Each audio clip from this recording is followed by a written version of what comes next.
ଭାରତରେ ବିଜ୍ଞାନ ଓ ବୈଷୟିକ ଜ୍ଞାନର ବିକାଶ। ଦ୍ୱିତୀୟ ବିଶ୍ୱଯୁଦ୍ଧର ଅନ୍ତ ଘଟିଲା। ଏହାପରେ ଭାରତରେ 1946 ମସିହାରେ ଏକ ମଧ୍ୟବର୍ତ୍ତୀକାଳୀନ ସରକାର ଗଠନ କରାଗଲା। ଏହାର ପ୍ରଧାନମନ୍ତ୍ରୀ ଥିଲେ ଜବାହରଲାଲ ନେହେରୁ। 1946ରୁ 1964 ମସିହାକୁ ନେହେରୁ ଯୁଗ କୁହାଯାଏ। ଏହି ସମୟରେ ସେ ବିଜ୍ଞାନ ଓ ବୈଷୟିକ ଜ୍ଞାନର ବିକାଶ ପାଇଁ ଅକ୍ଲାନ୍ତ ଚେଷ୍ଟା କରିଥିଲେ। ନେହେରୁ ଦୃଢ଼ ଭାବରେ ବିଶ୍ୱାସ କରୁଥିଲେ ଯେ କେବଳ ବିଜ୍ଞାନ ହିଁ କ୍ଷୁଧା, ଦାରିଦ୍ର୍ୟ, ଅପରିଚ୍ଛନ୍ନତା, ନିରକ୍ଷରତା, ଅନ୍ଧବିଶ୍ୱାସ, ପ୍ରାକୃତିକ ସମ୍ବଳର ଅସଦ୍ ବିନିଯୋଗ ଆଦି ଗୁରୁତର ସମସ୍ୟାଗୁଡ଼ିକର ସମାଧାନ କରିପାରିବ। ବୈଜ୍ଞାନିକ ଗବେଷଣା ଓ ବୈଷୟିକ ଜ୍ଞାନ ଭାରତର ପ୍ରତିରକ୍ଷା ବ୍ୟବସ୍ଥାକୁ ଶକ୍ତିଶାଳୀ କରିବ ବୋଲି ସେ ସ୍ପଷ୍ଟ କରିଦେଇଥିଲେ।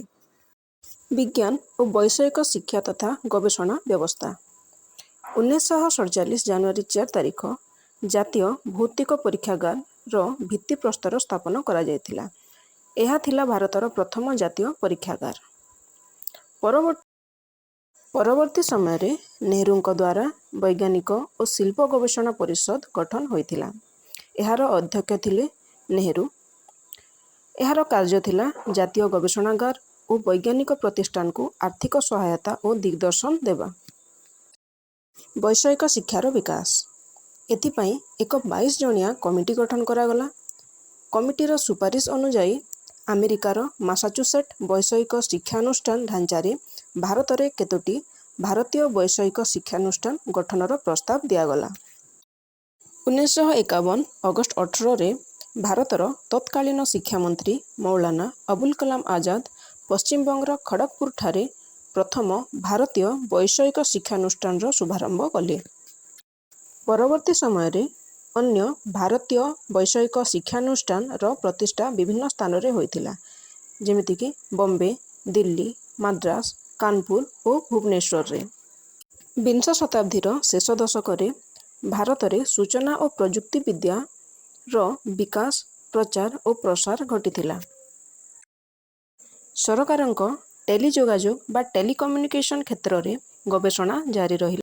ଭାରତ ସରକାରଙ୍କ ସୂଚନା ଓ ପ୍ରାୟୋଗିକ ବିଭାଗ ଦ୍ୱାରା ଭାରତର ବିଭିନ୍ନ ସ୍ଥାନରେ ଇ-ଅଧ୍ୟୟନ ଓ ସୂଚନା ପ୍ରଯୁକ୍ତି ବିଦ୍ୟା ପାଇଁ ଆଞ୍ଚଳିକ ଅନୁଷ୍ଠାନମାନ ଖୋଲାଗଲା। ସ୍ୱାସ୍ଥ୍ୟ ସେବା କ୍ଷେତ୍ର। ସ୍ୱାସ୍ଥ୍ୟ ଶିକ୍ଷା ଓ ଗବେଷଣା ପାଇଁ ସର୍ବଭାରତୀୟ ଆୟୁର୍ବିଜ୍ଞାନ ଅନୁଷ୍ଠାନ ବ୍ୟତୀତ ଚଣ୍ଡିଗଡ଼, ପୁଦୁଚେରୀ ଓ ଲକ୍ଷ୍ନୌରେ ସ୍ନାତକୋତ୍ତର ଆୟୁର୍ବିଜ୍ଞାନ ଶିକ୍ଷା ଓ ଗବେଷଣା ପ୍ରତିଷ୍ଠାନ କାର୍ଯ୍ୟ କରୁଛି। କୃଷି କ୍ଷେତ୍ରରେ ଅଗ୍ରଗତି। କୃଷି କ୍ଷେତ୍ରରେ ବିଜ୍ଞାନ ଶିକ୍ଷାର ବ୍ୟାପକ ପ୍ରୟୋଗର ବ୍ୟବସ୍ଥା କରାଗଲା। ବିଂଶ ଶତାବ୍ଦୀ ସପ୍ତମ ଦଶକରେ ରାସାୟନିକ ସାର ଓ ଅଧିକ ଉତ୍ପାଦନକ୍ଷମ ବିହନର ବହୁଳ ବ୍ୟବହାର କରାଗଲା। ସୁବ୍ୟବସ୍ଥିତ ଜଳସେଚନର ବ୍ୟବସ୍ଥା କରାଗଲା। ସବୁଜ କ୍ରାନ୍ତିର ଯୁଗ ଆରମ୍ଭ ହେଲା। 1971 ବିଜ୍ଞାନ ଓ ବୈଷୟିକ ମନ୍ତ୍ରଣାଳୟ ନାମକ ଏକ ସ୍ୱତନ୍ତ୍ର ବିଭାଗ କେନ୍ଦ୍ରରେ ସୃଷ୍ଟି କରାଗଲା। ଜୈବ ପ୍ରଯୁକ୍ତିବିଦ୍ୟାର ବିକାଶ ଓ କୃଷିର ଉନ୍ନତିରେ ଏହା ବିଶେଷ ଉପଯୋଗୀ ହୋଇଥିଲା। ଶିଳ୍ପ କ୍ଷେତ୍ରରେ ଅଗ୍ରଗତି। ଲୌହ ଇସ୍ପାତ ପ୍ରତିଷ୍ଠା କ୍ଷେତ୍ରରେ ଗୁରୁତ୍ୱ ଦିଆଗଲା।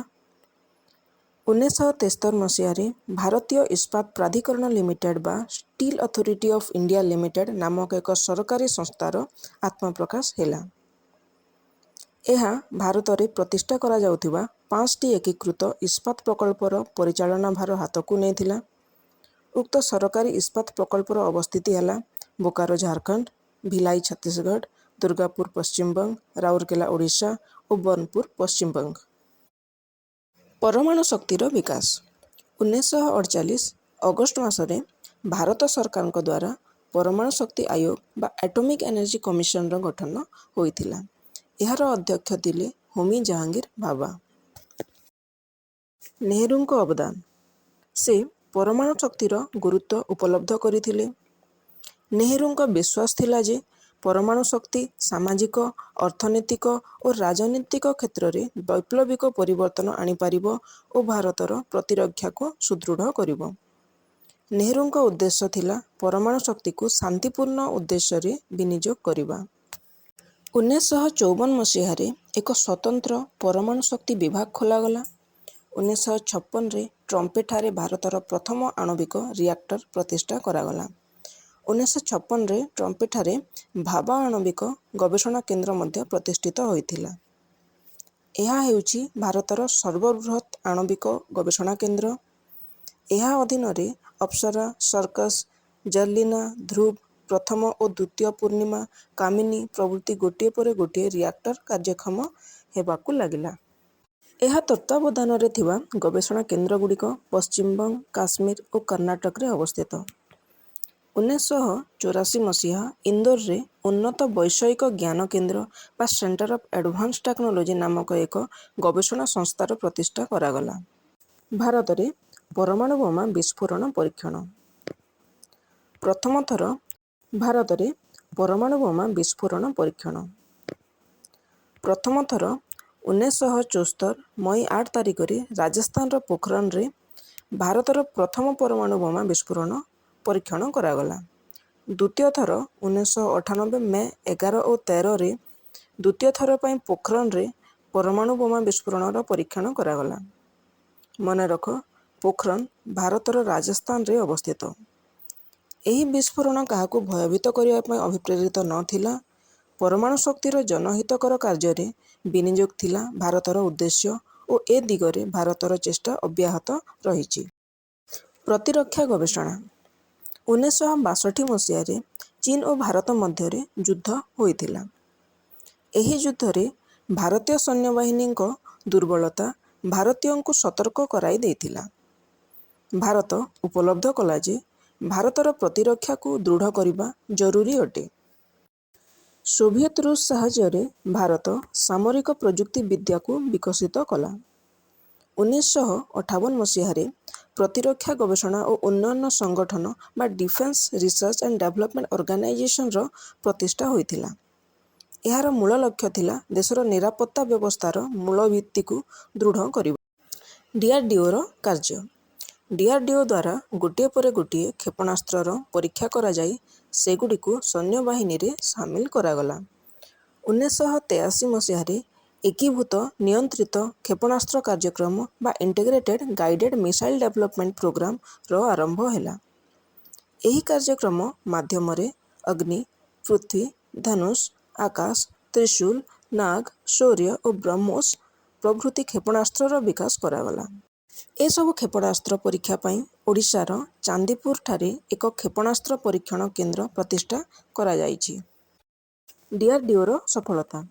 ପ୍ରତିରକ୍ଷା ସାମଗ୍ରୀ ଉତ୍ପାଦନ ଓ ତା'ର ଗୁଣବତ୍ତା ପରୀକ୍ଷା କରିବାରେ ପ୍ରଶଂସନୀୟ କାର୍ଯ୍ୟ କରିଅଛି।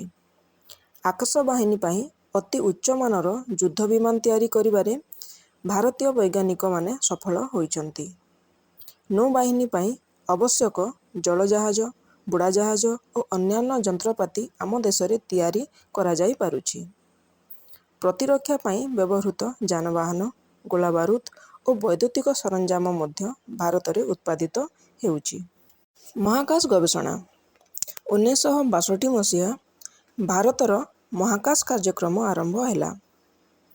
ଏହି ବର୍ଷ ମହାକାଶ ଗବେଷଣା ପାଇଁ ଭାରତୀୟ ଜାତୀୟ ସମିତିର ପ୍ରତିଷ୍ଠା ହେଲା। 1963 କେରଳର ଥିରୁବନନ୍ତପୁରମଠାରେ ଏକ ରକେଟ ଉତ୍କ୍ଷେପଣ କେନ୍ଦ୍ର ପ୍ରତିଷ୍ଠା କରାଗଲା। ଏହାର ନାମ ଥିଲା ଥୁମ୍ବା ବିସୁବିୟ ରକେଟ ଉତ୍କ୍ଷେପଣ କେନ୍ଦ୍ର ବା Thumba equatorial rocket launching station. Andhra Pradesh ଶ୍ରୀହରିକୋଟାରେ ଉପଗ୍ରହ ପ୍ରେରଣ କେନ୍ଦ୍ର ପ୍ରତିଷ୍ଠା ହେଲା। ଆନ୍ଧ୍ରପ୍ରଦେଶ ଶ୍ରୀହରିକୋଟାର ଉତ୍କ୍ଷେପଣ କେନ୍ଦ୍ରରୁ ଅନେକ ଉପଗ୍ରହ ମହାକାଶକୁ ପ୍ରେରଣ କରାଯାଇଛି। ପ୍ରାୟ 50ରୁ ଅଧିକ କୃତ୍ରିମ ଉପଗ୍ରହ ମହାକାଶକୁ ପ୍ରେରଣ କରିବାର ଚେଷ୍ଟା କରି ଭାରତ ସଫଳ ହୋଇଛି। ଯୋଗାଯୋଗ ଓ ପାଣିପାଗର ପୂର୍ବାନୁମାନ ପାଇଁ ଏହି କୃତ୍ରିମ ଗ୍ରହମାନେ ଉପଯୋଗୀ ହୋଇଥାନ୍ତି। ମହାରାଷ୍ଟ୍ରର ଆରାଭିଠାରେ ଏକ ଉପଗ୍ରହ ଯୋଗାଯୋଗ କେନ୍ଦ୍ର ପ୍ରତିଷ୍ଠା କରାଗଲା। ପ୍ରସିଦ୍ଧ ବୈଜ୍ଞାନିକ ବିକ୍ରମ ସାରାଭାଇଙ୍କ ଦ୍ୱାରା ବିକ୍ରମ ସାରାଭାଇ ମହାକାଶ କେନ୍ଦ୍ର ପ୍ରତିଷ୍ଠିତ ହୋଇଥିଲା।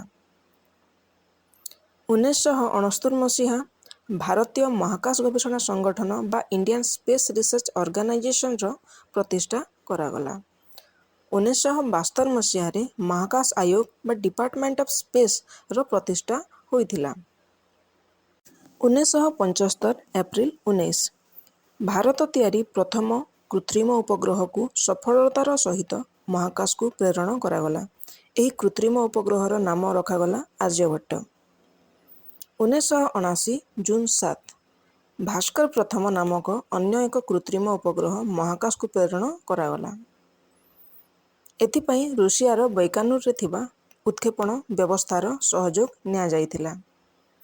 1981 ଜୁନ୍ 19ରେ ଭାରତର ପ୍ରଥମ ଯୋଗାଯୋଗ ଉପଗ୍ରହ ଆପଲକୁ ମହାକାଶକୁ ପ୍ରେରଣ କରାଗଲା। ଦେଶରେ ଉପଲବ୍ଧ ବୈଷୟିକ ଜ୍ଞାନକୌଶଳକୁ ଉପଯୋଗ କରି ଆମ ଦେଶ ଅନେକ କ୍ଷେତ୍ରରେ ବୈପ୍ଳବିକ ପରିବର୍ତ୍ତନ ଆଣିପାରିଛି। ଯେପରି ଖାଦ୍ୟଶସ୍ୟ ଓ ଅନ୍ୟ ଖାଦ୍ୟ ସାମଗ୍ରୀର ଉତ୍ପାଦନରେ, ଶିଳ୍ପ କ୍ଷେତ୍ରରେ, ଶକ୍ତି କ୍ଷେତ୍ରରେ, ପ୍ରତିରକ୍ଷା କ୍ଷେତ୍ରରେ। Thanks for watching. Waiting for your valuable comments in the comment box. So like, share and subscribe. Thank you.